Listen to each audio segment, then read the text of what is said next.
Do you know my connection with Comlink? With the Comlink, besides that wonderful scene, or Yeah. Do you know what happened? No, Did I ever tell tell you? Well, 3PO's hands, you can see behind me. My hands are this big. His are like these giant things. So when in the first movie, I had to pick up this little white gadget, there was no way that I could grip anything that small. And so actually, if you watch the film again, sure enough, I'm there, with this thing talking into it as the second setup. But when you see me pick it up, I think it makes a noise. So you hear it go, and you see 3PO's hand come in, pick it up, and then you come to that shot of me talking like that. Well, in the scene that comes in like that, we had to work out. I was only wearing one arm and one hand. The rest of me was in jeans and whatever. But what you can't see is that in the palm of my hand was a sticky pad. And so basically I slapped the thing enough to attach it to me, pulled it out of shot. And then, of course, that is a complete different setup. So hence my fondness for this program. for the Comlink? Sure. That's great. So those kind of stories, you think about high tech when you think Star Wars, but back then it was really anything you could do to basically that would make it work. I was amused. I'm not going to tell you about it, but for the first time in a long time on episode 7, I kind of walked into this wire. I wasn't looking. I said, "Oh, what was that?" And it was to make R2 wobble because. You see, just like the slapping the comlink with a piece of sticky, one way to get R2 to move is to just jiggle him about with a piece of wire, but I couldn't see it. So I like that rather than getting blue screen, green screen, whatever. For all the high technology, sometimes the old analog way is the best. Very much so. And then you come down to the analog way of making costumes here. I mean, we're surrounded by stuff that people have knitted, tatted, sewn, just embroidered. I've been here a couple of times now, and I'm enjoying seeing this stuff free of, for the most part, plexiglass. So you can actually see, you can't touch, but you can feel mentally the fabric and see the detail that's got everything by hand. Quite incredible, the craftsmanship that George allows to exist, pays people to do this. It's a lot of work, too. I'm just looking at the level of detail, and you're right, the access seems unprecedented here. It is, and I think it'll be totally safe. People respect all this. And, of course, in the movie, you see these things fleetingly. They go by. They look great, but you don't have time to say, wait a minute, let's come back and do a close-up on that because I want to see, how that's put together or why that floats in such a way. And there are screens here with the beloved Tricia Bigger, particularly the costume designer for the prequels. I wish she was here, by the way. I wish she was here too. She can't be. I wanted her to be. She's a magic person. She and so understated. She's the least sort of showy person. Her costume design said all. And it's not just about knitting and weaving. It's about how you help that character appear to move. It's motivated, if you like, by an actor. But unless you give them that material that's, simple terms, cut on the bias so it will swirl and all that kind of thing, it's just clothes, it's just material. But her research into all sorts of fabrics and so on. And of course her team who put it together, and the imagination, always the imagination with this stuff. And when you put the costume on, of course, recently, episode 7, but even for the prequels, the classic trilogy, are you always amazed at how the costume informs the character? Or what is your process when you get into 3PO? Is it I grit my teeth.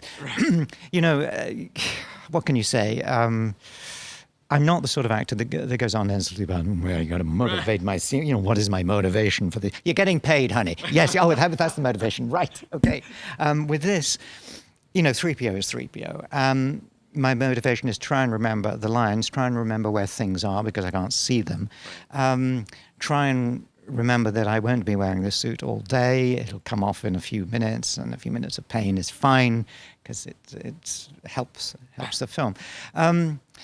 I've already done the motivation in the sense that I've read the lines before. I've learnt them, hopefully, and can remember them, hopefully. And really, that's it. You know the story of what's going on. Kind of I know 3PO well enough to know how he would react if the director, the writer, lets me do that. I'm just an actor. There's lots of people suggesting how to do things. But you are the only actor that has been in now all 7 Star Wars films. Yes. How does that feel? It's very strange because a lot of people know that, I didn't want to be in the first one. Why would I? I was a serious actor. For heaven's sake, I was That's serious. not pajamas there. That's not something. Exactly. It was like, this is a tough gig. But another part of the exhibit shows the original concept painting, Ralph McQuarrie's painting, that I fell in love with. He got something in that face which Liz Moore, the sculptor, then replicated in 3D there. And so I became the internal engine for him, if you like. So my motivation is I suppose it's to look after him in some ways. I'm fond of him, and I think he's quite fond of me, really. I would agree. You're almost the curator of C-3PO in his public appearances then, just in the spirit of this museum. Yeah, I hadn't thought about that. That's a good way of putting it. Without being coy, it's not that easy because I'm not like an actor who can see everything around them. So, I can tell the camera's there, so I don't get it wrong and kind of look the wrong way. One of the main problems is tunnel vision, which makes it quite something I have to rehearse with and get used to, and it's quite easy for me to get it wrong. But he has his place in the organization, C-3PO. We all know who he is, and very much depends on circumstances around him to bring out other facets of his personality. And we know them pretty well anyway, so he's been around a long time now. Right, yeah, he's been around since what? And you started filming in 76, is that right? That's right, yeah. So I started work on him in 75, I think. 75, wow, that's amazing. And 40 years of my life.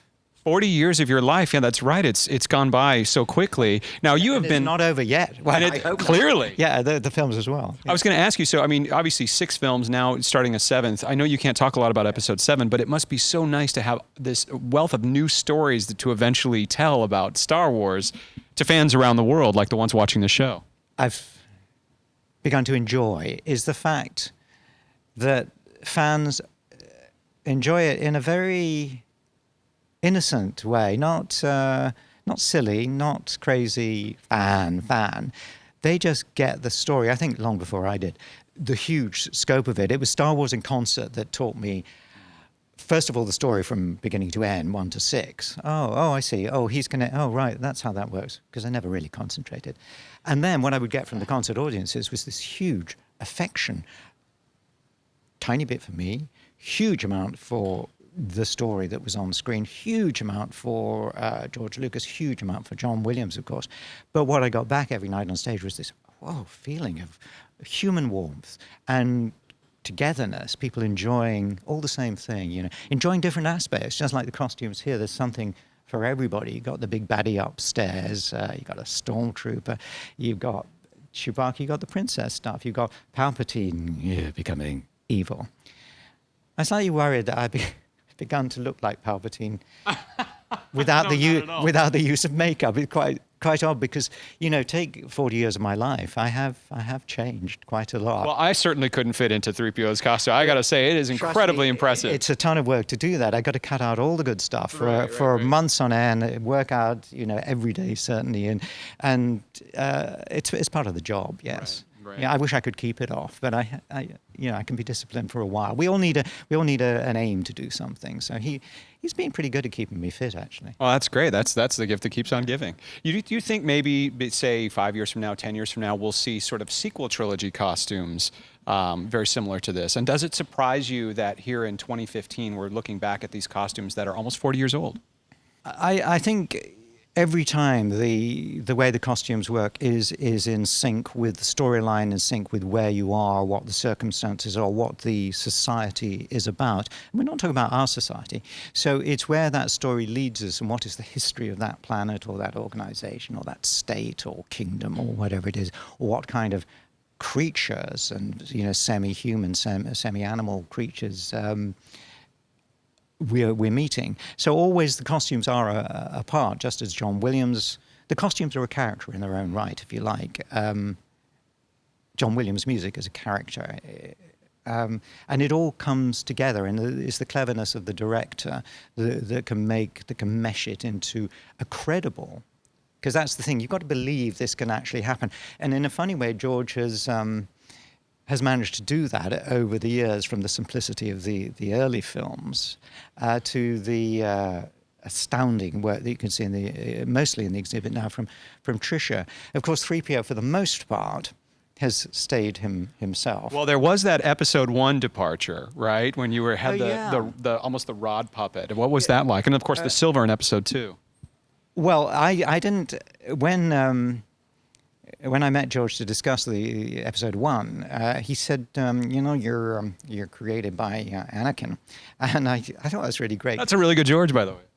It's a little too energetic, actually. You're created by Anakin. Yeah. Oh, really? And I was very happy because I've told the story, but it's actually true. Because I loved Alec Guinness, and he was very kind to me on the first film. So I thought that's really neat that Anakin Skywalker made 3PO because Alec was such. And then some days later, it's the wrong one, isn't it? Anakin becomes Darth Vader. Right. Darth Vader, so that was kind of interesting. And then, of course, he was a puppet. And I didn't animate that puppet in that film. I was doing the voice, obviously. But in episode 2, I did do the puppet. And I got quite a bunch of stories about that because it was pretty much my own weight in metal and rubber and everything. They made it as light as possible, but basically on a Steadicam harness type thing attached. There are pictures of me doing it, and it was terrifying because whatever. Yeah, and there were dramas, a whole other story. And then when suddenly George decided, and there was a lovely scene where Padme actually dressed up. 3PO put him because he was naked, and Did that get cut? It was very hurtful for him to be naked. Protocol etiquette. Oh yes. Naked. What do you mean naked? That's right. You had that one. That's right. line. But then they all go away. You see, the boy goes away and leaves 3PO, and Padme found this out and went, "Hey, and she dresses him up." And it's for the first time you saw him as the kind of silver rusty one, right. And then George went. We don't have time for this. So in fact, I think there's some at one of the screens. I had to then go back and do everything we'd done before, but wearing the silver costume. And I was doing it on green screen, so trying to remember where the people I had to relive each scene, whatever. And so you never found out who dressed him up. I think it'll be a separate movie, actually. Well, it should. I'm sensing a spin-off movie here. I mean, me too. The naked become naked. Yeah. Yeah. No more naked. The 3PO. Yes, exactly. What is the scene between Padme and 3PO? He was naked. She was a girl. Oh, this is an exclusive that we're getting here, right? Yeah. So I think it could run. Yeah. Hey, I'd see it. I saw it on Twitter. Actually, it's going to happen. Yeah, boy. Speaking of, you're on Twitter now, so people can find you on Twitter. They can, and some of the things, I don't quite understand how it works, but some of the people who write it just make me cry with laughter. They are so witty. And there was a lovely one, just happened to be there with 3PO asleep and Obi-Wan in his cave, kind of looking the other way, and there's Luke with his lightsaber going, and the caption, somebody's written, well, at least Luke liked his new present, because the two of us are looking so bored. And it's that kind of wit that makes Twitter fun. Oh, the internet. Yes, and you have this built-in audience. And I mean, I remember around the holiday season, you made international news talking about wrapping episode 7. Oh, but that was weird, because somebody tweeted to me, there is no better movie than Empire Strikes Back. Right. And you challenged them. Yeah, I said, well, wait, you haven't seen episode 7 yet, joy and indigestion to the world. And people seem to think that I was saying, I was replying to somebody's remark. But if I tell you that one of the joys, or one of the things I think we all enjoyed about the first set of films, was that everything was real for the most part. That if we were in a room like this, it was a room like this, and I could look around and think, I'm in a room like this. On the prequels, you go, I'm in a big green space. I'm not sure what it means. It's very big, it's very green, or yesterday it was very blue. Depends what other people are wearing. It's like, not inspirational for the nuances of acting, shall we say. And there's a reality about having scenery and not having too much technical stuff. So we may be seeing more of that. Very tempting to play with the latest new toy, you know? Oh, of course, and I mean, we haven't seen anything from the set, but just the photo and little things that we have seen in the Millennium Falcon, and the whole cast back together. I mean, what was it like coming back with the old gang again? Did you sit there and say to Harrison Ford, "Oh, welcome back. Where you been? I've done 3 of these since you were last year." That would have been cruel, because he would have said, kid, I have done Indiana Jones. I've done this. He would have wiped the floor with me. I will tell you that he is even wittier, funnier, more sparkling than even the originals. I don't know how he does it. What do we call? Are we calling them sequels? I mean, where do we go with this word? I don't know. We've been calling it the sequel trilogy, almost like the classic trilogy, then the prequel, then the sequel. Prequel what? Classic, prequel, sequel. It's not a voice exercise. Say it faster. Classic, prequel, sequel. Again? Classic, prequel, sequel. Again? Classic, prequel, sequel. You see? Yeah, classic, prequel, sequel. We had to do these things at drama school. Yeah, it's a classic. Oh, right, you have to do all those warm-ups. Yeah, I was never any good at that anyway. So it is, one of the things about this exhibit, since we're standing here, is it does actually knit together. Because, there's quite a few people, young people, who actually haven't kind of put the whole thing together yet. Sometimes they're too young to have seen some of the darker episodes or whatever, or they just haven't got round to it. Mm-hmm. Then there's a kind of group around 18 to 25 maybe, who missed, for some reason, the whole thing. And it's important to, it's like watching The Sopranos on TV. I finally had to buy the box set because I hadn't kind of got it. There's so much Star Wars now. It's like, The Sopranos, it's 7 seasons, you get lost. You get lost, so you've got to start somewhere. And a thing like this, an exhibit like this, does, or indeed Star Wars in Concert, which actually tells you the bones of the story, it really helps you think, I've caught up, I can enjoy now. Right. So I'm quite pleased that this has gone on. And of course, George, has, as it were, left the world of Star Wars in many ways. He's still on this planet doing his own thing. But this is, part of his world that he's still sharing with us. And he... people talk about the prequels and all that kind of thing. We've got to remember that he started all this. It was his thing without, he did it. And we have to admire him for it. Oh, absolutely. Well, and this is just evidence here in this gorgeous room with all these amazing costumes. And then, of course, tonight you are involved in this huge party to celebrate the grand opening of this facility. It'd be kind of fun because at the time I speak, it will be about 4 a.m. my time from England. Because you just got off the plane yesterday. Got off the plane. So there'll be this unconscious person sitting in a chair. But it'll be fun because always with Star Wars people, there's a good atmosphere, And one of the things, of course, that happens is everybody kind of knows the basic story.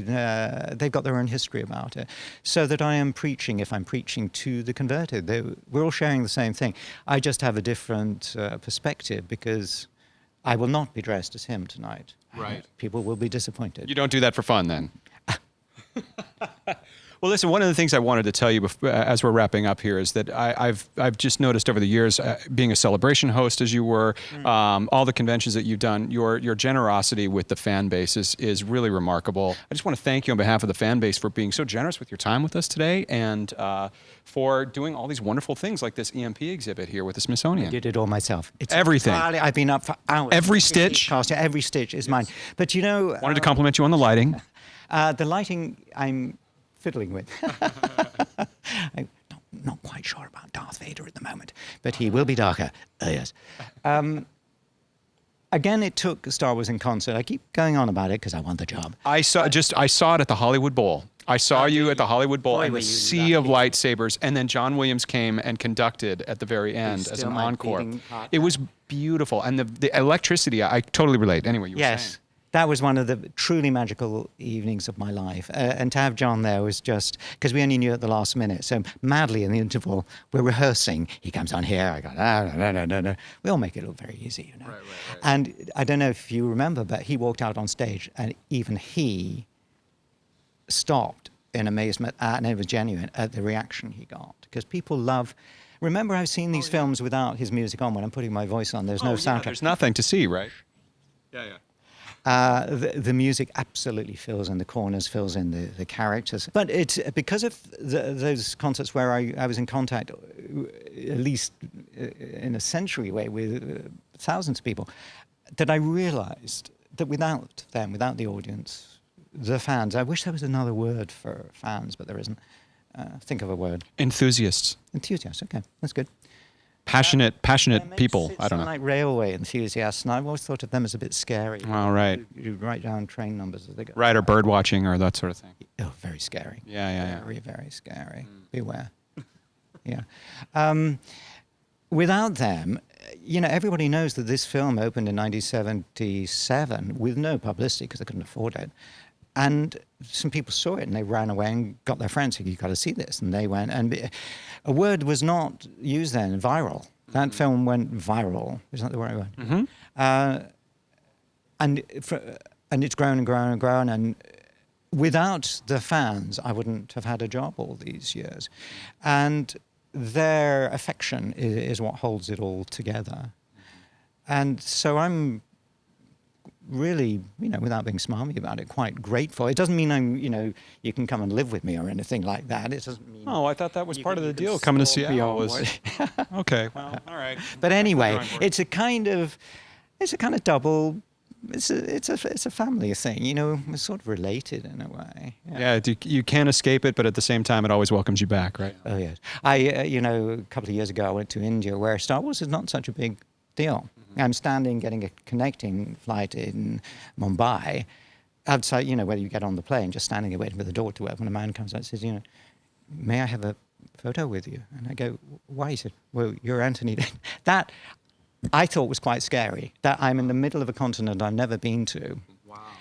Yeah. And he was a big, normal fan. And I thought, really, that's kind of interesting. It is worldwide, yeah.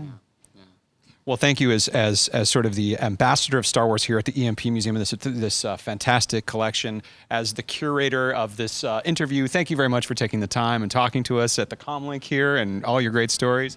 I don't want to keep you because I know you've got a lot to do and a busy day today, but we'll be here tonight and can't wait to hear more from you. Okay, well, recharge your batteries. I will do the same, and we'll meet fresher and more sprightly, more looking forward to a glass of wine, I think. Oh, yes, absolutely. That sounds fantastic. See you later. Yeah, well, thank you. Thank you very much, Ann.